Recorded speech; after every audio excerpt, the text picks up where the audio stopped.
uyu numusimiza wafandime wacu.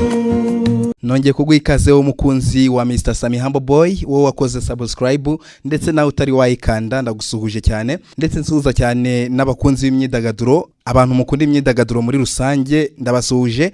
Ndagira ngo ngaruke kuri iyi nkuru yo muri weekend ikomeje gusakara cyane, ivuga ko kuri uyu wa 30 Mutarama 2026 agira neza Pacifique wamamaye nka Aga Promoter yakoze ubukwe hamwe na mukobwa Jana Asifiwe uzwi nka Miki mu birori byabimburiwe n'umuhango wo gusaba no gukwa. Ubukwe bwabo bwabereye mu ihema ry'ibirori ryubatswe mu busitani bwitwa Romantic Garden ku Gisozi, bunatahwa n'ibyamamare bitandukanye by'umwihariko abafite amazina azwi mu myidagaduro y'u Rwanda.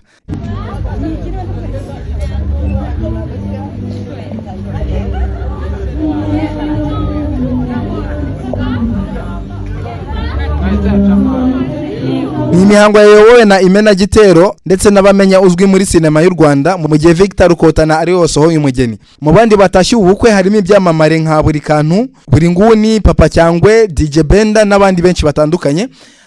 Kandi Aga Promoter na Miki bashimiye Irene Murindahabi kubw'uruhare rwe mu kubamamariza ibikorwa. Ni igikorwa cyabaye bamwambika ingofero nk'ikimenyetso cy'ishimwe.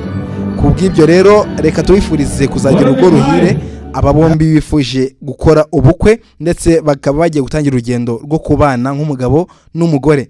Ikindi wamenya nuko umuhanzi Muneza Christopher umaze kubaka izina mu Rwanda yashyize hanze album nshya yaramaze igihe ateguje abakunzi be.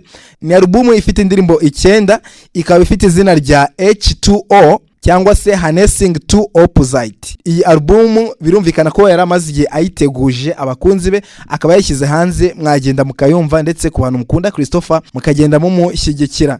Reka ngushimire rero, nge nari Mr Sami Humble Boy, jya ukomeza tubane kandi ujye ukanda like usangize n'abandi.